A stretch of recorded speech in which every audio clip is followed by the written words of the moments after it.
입니다. 오늘 변론을 펼칠 주제도 만만치가 않은 주제예요. 생각을 깊이 하셔야 됩니다. 이게 이제 문재인 대통령 공약에 들어가면서 더 주목을 받고 있는데요. 사람마다 차등적으로 벌금을 부과하는 이른바 차등벌금제. 과연 타당한가 부당한가 이겁니다. 노 변호사님, 네네. 차등벌금제 이게 구체적으로 어떤 거예요? 그러니까 우리나라는 지금 그 특정 범죄에 대해서 벌금의 총액을 정해서 그 벌금을 매기겠는 총액 벌금제라고 하는 걸 채택하고 있는데요. 이제 독일이나 프랑스, 일본 이런 곳에서는 그 범법 행위자의 소득에 따라서 벌금의 액수를 달리 책정하는 소득 비례 차등 벌금제 혹은 일수 벌금제 이런 것들을 채택하고 있거든요. 소득에 따라서 벌금이 네네. 달라진다. 그러니까 문재인 대통령이 그래서 후보자였던 지난 4일에 이런 그 차등 벌금제와 벌금 분납제 그리고 장발장 은행 확대 등을 골자로 하는 서민을 위한 공정사법구현 공약을 발표했는데 이게 바로 이제 벌금 낼 돈 수십만 원이나 수백만 원이 없어서 대신 노역장에서 노역을 하는 그런 사람들에게 있어서 가난한 사람과 부유한 사람이 동일한 정도의 부담을 느낄 수 있도록 벌금 제도를 개편하겠다라고 하는 것입니다. 그래요. 자, 두 변호사 입장부터 확인하겠습니다. 손 변호사님 어느 쪽이세요? 저는 차등 벌금제에 대해서는 반대하는 입장입니다. 차등 벌금제 부당하다. 노 변호사님은 그럼 찬성? 네, 저는 찬성하는 입장입니다. 부유한 사람은 더 많은 벌금 내야 한다. 오늘 제가 비밀을 하나 좀 알려드리면 그 두 변호사의 입장이 한쪽으로 일치했습니다. 하지만 이게 이제 사회에서는 찬반 논란이 분명히 있기 때문에 저희가 두 분이 갈라지셔야 된다. 방송을 위해서는 두 분이 갈라지셔야 된다 요청을 해서 한 분이 설득을 당하셨어요. 예, 양보를 하셨습니다. 그분이 누군지는 마지막에 밝히죠. 자, 여러분 보내주십시오. 부유한 사람이 더 많은 벌금 내는 차등 벌금제 찬성한다 생각하시면 노 변호사, 노변. 찬성, 타당 보내주시면 되고요. 원칙적으로 같은 죄에는 같은 벌금 무는 게 맞다 생각하시면 손변 혹은 반대, 부당 이렇게 보내주시면 되겠습니다. 50원에 담은 100원의 장문 유료 문자 샵 1212 카톡 레인보우까지 열어놓지요. 소 변호사님. 네. 아니 같은 벌금이라도 어떤 사람에게는 큰 부담이고 어떤 사람에게는 별거 아닌 액수라면 이거는 뭔가 좀 불공평한 거 아닙니까? 벌금의 효과 측면만 본다면은 일부 그렇게 해석될 소지가 있죠. 그런데 제가 오늘 한 가지 우려되는 게, 저는 부자가 아닙니다. 네, 그래서 부자를 옹호하는 게 아니고요. 또 문재인 대통령의 이번 정부가 꼭 성공하기를 바라고 있습니다. 네, 그리고 또 문재인 대통령의 공약도 상당 부분 이행이 되기를 이제 소망하고 있는데 그럼에도 불구하고 오늘 제가 이 차등벌금제에 반대하는 입장에 서서 말씀을 드리는데 이게 벌금에 대해서도 논의할 수 있고요. 또 징역형에 대해서도 논의할 수 있습니다. 벌금을 소득이 많은 경우에 벌금액을 올리는 게 타당하다라고 한다면 왜 그걸 벌금만 그렇게 적용하느냐. 징역형에도 혹시 그렇게 해야 되는 거 아니냐. 그게 무슨 말씀이세요? 혹시라도 이미 전과도 여러 차례 있고 또 징역을 사는 것에 대해서 크게 개의치 않는 경우도 있습니다. 뭐 한 달 그거 하고 1년 나 들어가서 잠깐 좀 쉬다 오죠. 이렇게 생각하는 사람이 있는가 하면 그런 분들이 있어요. 1년? 한 달? 이야, 이건 내 인생에 정말 어마어마한 오점이야. 이런 사람도 있겠죠. 그렇습니다. 이처럼 형벌을 받아들이고 형벌이 얼마나 효과적인지는 굉장히 다양한 요소가 결합되어서 효과가 정해지는 거거든요.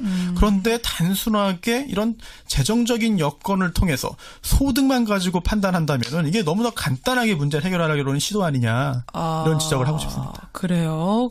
이런 식으로 따지자면 징역형도 다 부당한 거 아니냐? 노 변호사님 어떻게 생각하세요? 그 부분과 관련해서는 약간 견해가 다른데요. 이제 생명이나 신체의 자유를 박탈하는 형벌 같은 것들은 그만큼 이제 그 고통이라고 하는 것이 기간에 맞추어서 비슷하다고 간주가 되어요. 우리가 생명이나 신체의 자유를 박탈하는 건. 근데 벌금형 같은 경우에는 그런 신체적인 자유나 생명에 대한 위협을 주는 것이 아니고 그 피고인의 경제적인 재산에 대해서 이제 박탈하는 것이기 때문에 그 재산이 많고 적음에 따라서 형벌로서 가지는 효과가 달라진다는 거거든요. 그러니까 예를 들면은 우리나라에서 그때 한번 논의가 됐던 것 중에 하나가 뭐냐면 지난 2002년도에 핀란드 노키아 부회장이 그 차를 몰고 가다가 그 제한 속도가 50km인 도로를 75km로 달렸습니다. 노키아, 그러니까 핀란드에서 벌어진 일이에요. 과속을 했어요. 그렇습니다. 그래서 그 당시 안시 바뇨키 부회장이 이 그런 그 과속에 대해서 벌금을 냈는데 한화로 1억 4,300만 원을 냈어요. 잠깐만요. 시속 50인 도로를 75로 달렸다고 해서 1억 원이 넘는 벌금을 냈어요? 1억 4,300만 원을 내서 우리가 깜짝 놀랐는데. 너무한 거 아닙니까? 그랬는데 알고 봤더니 이 안시 바뇨키 부회장의 연봉 14일치였더라. 1억 4천만 원이. 이 사람 봉급의 14일치 정도 되는. 예, 그렇죠. 어마어마한 부자. 어마어마한 돈을 많이 버는 사람이기 때문에 만약에 이 사람한테 근데 제가 25km 더 과속했다고 해서 저한테 10만 원 벌금 무는 것처럼 이 사람한테 10만 원을 내라고 했다면 사실 전혀 이 사람에게 되는 형벌을 위하하는, 그러니까 형벌 위하력이 하나도 없을 것이 아니냐. 이제 이런 의미가 있는 거였죠. 그래요. 손 변호사님 어떻게 생각하세요? 진짜 그렇지 않아요? 그렇죠. 그런 효과가 충분히 있어 보입니다. 그런데 우선 이 형벌의 원칙으로 돌아가서 볼 때, 행위, 본인이 한 행위에 대해서만 책임지는 것이 형벌의 대원칙입니다.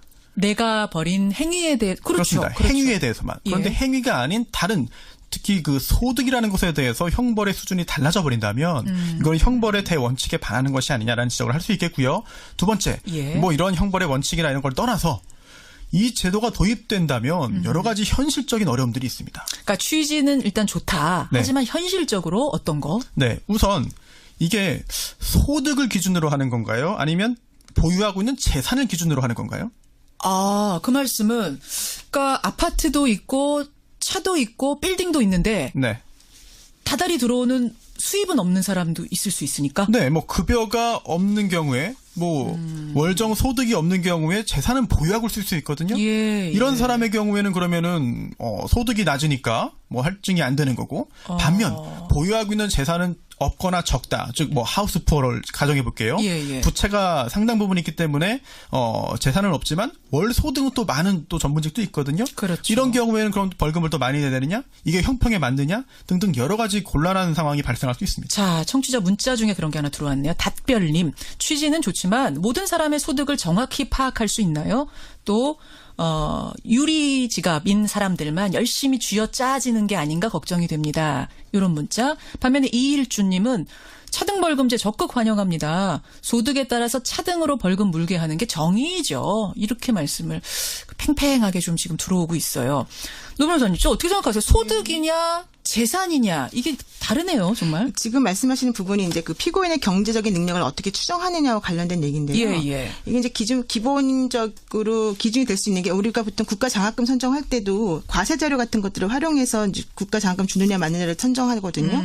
이제 그런 식으로 이제 과세 자료 같은 걸 활용하면 어떠냐라고 하는 게 이제 지금 입장이에요. 근데 과세 이게 일반 뭐 100% 전부 다 맞다는 얘기는 아니고 단지 현재 직장인들의 소득 파악률이 93%이지만 자영업자는 72% 정도 그치고 있거든요. 그렇죠. 그러니까 이제 그 자영업자의 경우에도 과세 자료를 좀 더 확보해서 이들의 그 소득 파악률을 조금 더 높게 끌어올리는 것은 당연히 전제로 하면서 이 경제적인 능력을 어느 정도 추정해서 하는 것이 타당하지 않겠냐라고 하는 게 이제 찬성론자들의 입장입니다. 예를 들면 이 문제가 왜 불거지냐면은 우리 그 형법에는 벌금과 과료는 한 달 내에 납입하게 되어 있고요. 5만 원 이상 선고하게 되어 있거든요. 그리고 만약에 이렇게 납입하지 않으면은 노역장 유치하게 돼 있어요. 그렇죠. 근데 여러분 지난번에 기억나실 것 같은데 일당 5억짜리 황제노역 혹시 기억하십니까? 황제노역 뭐 지난번뿐만 아니라 자주 있죠. 네, 그렇죠. 그러니까 예를 들면 이제 가장 그때 놀랐던 게 바로 그 대주그룹의 전 회장이었던 이제 허 전 회장님이 계시는데 이분이 사실은 그 500억 상당의 탈세와 100억 상당의 횡령 혐의로 인해서 법원에서 징역 2년 6월에 집행유예 4년을 받았고 벌금 254억 원을 선고받았어요. 근데 벌금을 납부를 안 하는 거예요.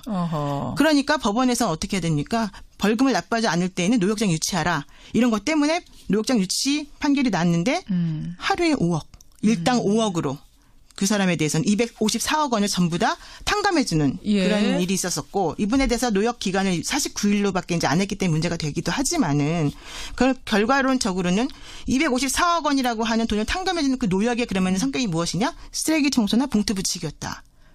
만약에 이런 식으로 따지게 된다면은 이 허 회장 같은 경우에 황제 노역이라고 하는 것이 가지는 의미가 실질적으로 범죄를 억제하는 위화력을 가지고 있다고 볼 수 있는 것인가? 그러니까 황제 노역하고 이 벌금하고 어떻게 벌금을 내지 않으면 노역장이 유치하게 돼 있으니까. 그렇죠. 네, 그런데 그 경우에는 지금 이 사람의 소득에 비례해 가지고 이 사람 버는 거에 비례해서 지금 해주고 있지 않느냐. 이 사람에게 254억 원이라고 하는 벌금을 부과했지만 벌금을 지금 이 사람이 납부하지 않았잖아요. 그런 경우에는 이 사람에게 그러면은 벌금을 납부하지 않고도 몸으로 떼어내는 방법이 있었는데 일반 사람들 뭐 100만 원 선고받은 사람이 안 한 것하고 같지 않냐 이런 식으로 얘기가 되는 손 변호사님. 네, 이 차등벌금제로 좀 돌아와서 중에서 보면은 이 차등벌금제의 어떤 단점 또는 도입됐을 때 예상되는 문제점 등등을 이게 여러 가지가 있는데요. 짧게 한꺼번에 말씀드리는 게 좋을 것 같습니다. 그러세요. 시간이 별로 없으니까. 네, 우선 소득을 숨길 수 있습니다. 특히나 소득에 대한 은닉 또는 재산을 기준으로 한다 하더라도 은닉하고 싶은 욕구가 생길 수밖에 아까 없어요. 아까 청취자 어떤 분이 그랬잖아요. 유리 지갑들만 탈탈 털리겠구나. 그렇습니다. 뭐 이렇게. 계속 숨기고 싶은 생각이 들 수밖에 없고 더군다나 이제 스위스의 국제경영개발원이 조사한 우리나라 회계 투명성이 75위, 91위 이렇습니다. 중국이 80인데. 자기가 신고 안 한다는 거예요. 자기 그렇습니다. 소득을. 그리고 소득을 재산을 확인할 수 있는 방법을 수립하겠다, 만들겠다라고 하지만 이건 곧 그게 어렵다. 현재도 안 되고 있다는 말이거든요. 그러니까 아까 핀란드 얘기했는데 그런 북유럽처럼 투명한 사회하고 우리처럼 막 탈루도 많이 하고 이런 사회가 현실적으로 다르다 이 얘기를 하시는 거예요. 현재는 어렵고요. 또 하나 법인의 경우 어떻게 할 것이냐. 벌금이라는 게 개인에게도 주어질 수 있지만 법인에게도 가능합니다. 그런데 법인, 회사가 주식회사가 장사를 잘해요. 엄청나게 많은 소득을 얻습니다. 예를 들어 이런 경우에 그러면 그에 비례해서 벌금을 어마어마하게 줘야 되느냐라는 문제가 있고 또 마지막으로 공직선거법 위반해서 벌금 100만 원 이상의 형이 선고되고 확정되면 국회의원직을 상실합니다. 그런데 아슬아슬하게 벌금 80만 원형이 선고되면 국회의원직을 유지하죠. 그런데 국회의원 A와 B가 똑같은 행위했는데 한 명은 재산이 좀 적어서 벌금 80만 원 선고돼서 국회의원직을 유지하고 재산이 많은 국회의원은 200만 원 선고돼서 국회의원직을 상실한다. 과연 이게 타당하겠느냐. 그때는 바꾸겠죠. 그 법을. 그 법을 바꾼다는 게 말이 안 되는 게 행위시의 법이기 때문에 나중에 가서 이거 타당하지 않다라고 해서 뒤늦게 바꿀 수는 없는 거죠. 그래요. 지금 손 변호사님 얘기하실 동안 노 변호사님이 고개 끄덕끄덕 하셨어요. 그럼 두 분이 혹시 이쪽으로 일치하셨던 건가? 이런 생각이. 아니요. 제가 하나 질문하고 싶은데 그렇다면은 만약에 그 소득이나 그 사람의 그 경제적인 사정 같은 것들이 투명하게 제대로 밝혀질 수만 있다면 이런 그 차별적으로 벌금형을 부과하는 것에 대해서 찬성하시는 건가요, 그러면? 그거 제가 질문하고 싶어요. 아니요. 그거 말씀드리기 전에 형벌의 원칙에 반하기 때문에 안 된다고 말씀을 드렸던 거고. 그렇습니다. 행위에 대한 책임을 져야지 이게 그 형량을 결정함에 있어서 형법 51조에 여러 가지 조건들이 있습니다. 양형의 조건인데요. 범인의 연령, 성행, 지능, 환경, 피해자에 대한 관계, 범행의 동기 수단 결과 범행 후의 정황. 알겠습니다. 이건데 여기에 경제적인 상황은 뭐 포함이 안 되는 거죠. 형벌을 우리가 주는 이유가 뭘까요? 그 사람에게 그러한 범법 행위를 하면 안 된다라고 하는 거 알려주고 그 사람에게 타격을 주어서 다시는 그런 행위를 못 하도록 하는 거잖아요. 근데 만약에 나에게는 정말 껌값인 벌금이 계속해서 나온다. 그럼 그 사람한테는 전혀 이런 형벌 억제력이 없다는 거잖아요. 그러니까 아까 그 지적하셨던 현실적인 문제. 우리나라 너무 탈루 많이 하고 투명하지 않다는 거는 분명 개선이 돼야 된다. 그게 된다는 전제하에 차등벌금제. 그렇습니다. 그러니까 지금 문 대통령 공약이긴 한데 만약 그 부분이 확보 안 되면 사실 당장 시행은 어렵다고 보시는 거죠. 당연히. 그렇지만 그럼에도 불구하고 그런 쪽으로 나아가야 되고 그래서 소득이라고 하는 것을 투명하게 우리가 확인할 수 있도록 돼야 된다라는 거죠. 자, 청취자 문자 보겠습니다. 정태정님. 세금도 소득에 따라서 다르게 내잖아요. 벌금도 그렇게 하는 게 타당하다. 노변 쪽 이야기. 반면에 3956님은 부당합니다. 소득 많은 사람들의 노력은 고려하지 않고 마치 소득 많은 게 죄인 것처럼 그 사람들한테 벌금을 더 무는 거는 이거는 부당하다라는 말씀. 9062님. 저도 차등벌금제 반대합니다. 차등 부과하려면 좀 더 명확한 기준 필요합니다. 라고 하면서 지금 기준이 좀 모호하다는 쪽 문자 많이 오고요. 4909님. 벌금을 소득에 따라 부과하면 재발 방지 효과도 클 것 같아서 찬성한다. 광야의 꿈님. 1억 버는 사람에게 100만 원과 200만 원 버는 사람들에게 100만 원은 어마어마하게 다르다. 이런 문자 보내주고 계세요. 자, 정리를 좀 해야 될 것 같습니다. 50원의 단문 100원의 장문 유료 문자 샵 1212 카톡 레인보우를 열어놨었는데 집계가 됐습니까? 이렇게 들어왔군요. 차등벌금제 과연 타당한가 부당한가? 우리 뉴스쇼 청취자 여러분들의 선택은 82대 18, 82% 대 18%로 차등벌금제 찬성한다. 저기 손을 들어주셨습니다. 손 변호사님이 열띠게 반론을 해주셨어요. 굉장히 반론이 팽팽했어요. 변론이. 네. 예. 근데 원래 속마음은 손 변호사님도 원래 찬성이셨죠. 도입하는 거 방향 자체는 개인적으로는 동의합니다. 동의하는 쪽이셨어요. 예. 근데 하다 보니까 반대도 얘기가 되든가요? 양쪽 다 논리가 뭐 근거는 있죠. 네. 그래요. 어쨌든 우리 청취자 여러분들은 현실적인 부분이 개선된다는 전제하에 노 변호사님. 그러니까 그 전제 부분은 확실해요. 여러분들도. 전제하에 차등벌금제 찬성한다. 이쪽의 손을 압도적으로 들어주셨네요. 다만 저는 이제 오늘 하면서 느낀 게 저도 처음에 딱 들었을 때는 찬성이었거든요. 근데 지금 손 변호사님이 여러 가지 얘기해 주시는 걸 듣다 보니까 섣불리 시행할 건 아니구나. 그럼요. 이런 생각이 좀 들었어요. 그러다 보니까 실제로 지금 섣불리 시행을 못하고 있습니다. 못하고 있어요. 한참 전부터 이게 법안도 발의되고요. 예. 또 이제 검찰청에서 용역도 져가지고 교수님이 연구도 하고 논문도 쓰고 했는데 예.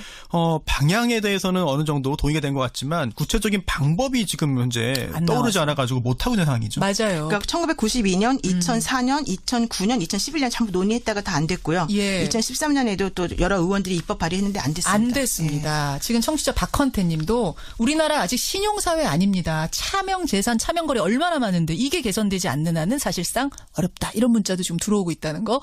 위반하시는 분들, 법안 위반하시는 분들 참고해 주시고요. 하여튼 손 변호사님 고생하셨고요. 네. 노 변호사님 고생하셨고 앞으로도 방송을 위해서 두 분이 갈라주셔야 돼요. 그동안에 많이 그랬습니다.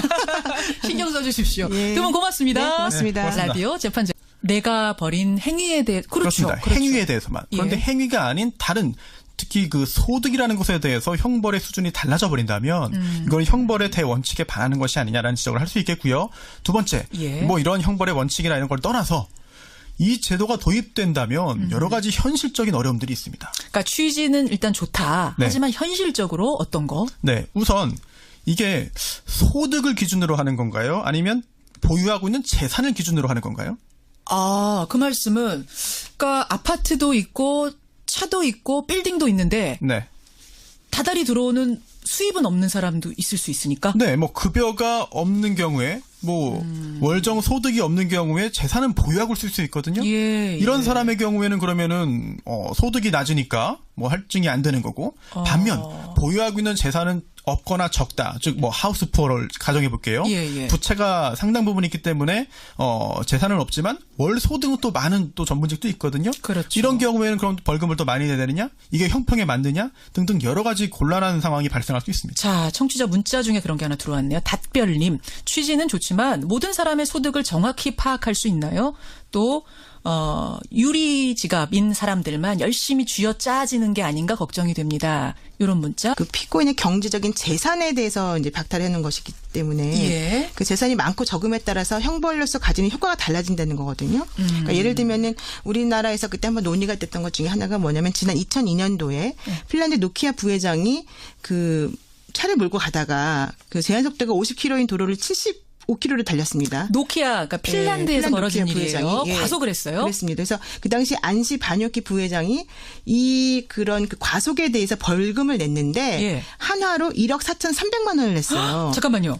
시속 50인 도로를 75로 달렸다고 해서 그렇죠. 1억 원이 넘는 벌금을 예, 냈어요? 예, 1억 4,300만 원을 내서 우리가 깜짝 놀랐는데 너무한 거 아닙니까? 예, 그랬는데 알고 봤더니 이 안시 바뇨키 부회장의 연봉 14일치였더라. 1억 4천만 원이. 아, 이 사람 봉급의 14일치 정도 되는. 예, 그렇죠. 어마어마한 부자네요. 어마어마한 돈을 많이 버는 사람이기 때문에 만약에 이 사람한테 예, 이제 예. 제가 25km 더 과속했다고 해서 저한테 예. 10만 원 벌금 무는 것처럼 예. 이 사람한테 10만 원을 내라고 했다면 껌값이네. 사실 전혀 이 사람에게 되는 형벌을 위하하는, 그러니까 형벌 위하력이 하나도 없을 것이 아니냐. 아. 이제 이런 의미가 있는 거였죠. 그래요. 손 변호사님 어떻게 네. 생각하세요? 진짜 그렇지 않아요? 그렇죠. 그런 효과가 충분히 있어 보입니다. 그런데 우선 이 형벌의 원칙으로 돌아가서 볼 때 예.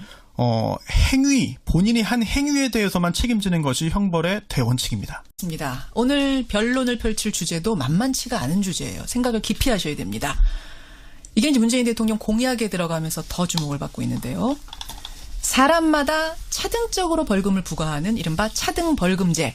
과연 타당한가 부당한가 이겁니다. 노 변호사님, 네네. 차등벌금제 이게 구체적으로 어떤 거예요? 그러니까 우리나라는 지금 그 특정 범죄에 대해서 벌금의 총액을 정해서 그 벌금을 매기게는 총액 벌금제라고 하는 걸 채택하고 있는데요. 예. 이제 독일이나 프랑스, 일본 이런 곳에서는 그 범법 행위자의 소득에 따라서 벌금의 액수를 달리 책정하는 소득 비례 차등 벌금제 혹은 일수 벌금제 이런 것들을 채택하고 있거든요. 소득에 따라서 벌금이 네네. 달라진다. 그러니까 문재인 대통령이 그래서 후보자였던 지난 4일에 이런 예. 그 차등 벌금제와 벌금 분납제 그리고 장발장 은행 확대 등을 골자로 하는 서민을 위한 공정사법구현 공약을 발표했는데 예. 이게 바로 이제 벌금 낼 돈 수십만 원이나 수백만 원이 없어서 대신 노역장에서 노역을 하는 그런 사람들에게 있어서 가난한 사람과 부유한 사람이 동일한 정도의 부담을 느낄 수 있도록 벌금 제도를 개편하겠다라고 하는 것입니다. 그래요. 자, 두 변호사 입장부터 확인하겠습니다. 손 변호사님 어느 쪽이세요? 저는 차등 벌금제에 대해서는 반대하는 입장입니다. 차등 벌금제 부당하다. 노 변호사님은 그럼 찬성? 네, 저는 찬성하는 입장입니다. 부유한 사람은 더 많은 벌금 내야 한다. 그러니까 이 차등 벌금제에 반대하는 입장에 서서 말씀을 드리는데 이게 벌금에 대해서도 논의할 수 있고요. 예. 또 징역형에 대해서도 논의할 수 있습니다. 벌금을 소득이 많은 경우에 벌금액을 올리는 게 타당하다라고 한다면 예. 왜 그걸 벌금만 그렇게 적용하느냐. 징역형에도 혹시 그렇게 해야 되는 거 아니냐. 그게 무슨 말씀이세요? 혹시라도 이미 전과도 여러 차례 있고 예, 또 예. 징역을 사는 것에 대해서 크게 개의치 않는 경우도 있습니다. 뭐 한 달 그거 하고 1년 나 들어가서 잠깐 좀 쉬다 오죠. 이렇게 생각하는 사람이 있는가 의외로 하면 그런 분들이 있어요. 1년? 한 달? 네. 이야, 이건 내 인생에 정말 어마어마한 오점이야. 이런 사람도 있겠죠. 그렇습니다. 이처럼 형벌을 받아들이고 형벌이 얼마나 효과적인지는 굉장히 다양한 요소가 결합되어서 효과가 정해지는 거거든요. 그런데 단순하게 이런 재정적인 여건을 통해서 소득만 가지고 판단한다면 이게 너무나 간단하게 문제를 해결하려는 시도 아니냐 이런 지적을 하고 싶습니다. 그래요. 이런 식으로 따지자면 징역형도 다 부당한 거 아니냐? 노 변호사님 어떻게 생각하세요? 그 부분과 관련해서는 약간 견해가 다른데요. 이제 생명이나 신체 자유를 박탈하는 형벌 같은 것들은 예. 그만큼 이제 그 고통이라고 하는 것이 기간에 맞추어서 비슷하다고 간주가 되어요. 우리가 예. 생명이나 신체의 자유를 박탈하는 건. 근데 벌금형 같은 경우에는 그런 신체적인 자유나 생명에 대한 위협을 주는 것이 아니고 오늘 제가 비밀을 하나 좀 알려드리면 그 두 변호사의 입장이 한쪽으로 일치했습니다. 하지만 이게 이제 사회에서는 찬반 논란이 분명히 있기 때문에 저희가 두 분이 갈라지셔야 된다. 방송을 위해서는 두 분이 갈라지셔야 된다 요청을 해서 한 분이 설득을 당하셨어요. 예, 양보를 하셨습니다. 그분이 누군지는 마지막에 밝히죠. 자, 여러분 보내주십시오. 부유한 사람이 더 많은 벌금 내는 차등 벌금제 찬성한다 생각하시면 노 변호사, 노변. 찬성, 타당 보내주시면 되고요. 원칙적으로 같은 죄에는 같은 벌금 무는 게 맞다 생각하시면 손변 혹은 반대, 부당 이렇게 보내주시면 되겠습니다. 50원에 담은 100원의 장문 유료 문자 샵 1212 카톡 레인보우까지 열어놓지요. 소 변호사님. 네. 아니 같은 벌금이라도 어떤 사람에게는 큰 부담이고 어떤 네. 사람에게는 별거 아닌 액수라면 네. 이거는 뭔가 좀 불공평한 거 아닙니까? 벌금의 효과 측면만 본다면은 일부 그렇게 해석될 소지가 있죠. 그런데 제가 오늘 한 가지 우려되는 게, 저는 부자가 아닙니다. 예. 네, 그래서 부자를 옹호하는 게 아니고요. 예. 또 문재인 대통령의 이번 정부가 꼭 성공하기를 바라고 있습니다. 네. 네, 그리고 또 문재인 대통령의 공약도 상당 부분 이행이 되기를 이제 소망하고 있는데, 그럼에도 불구하고 오늘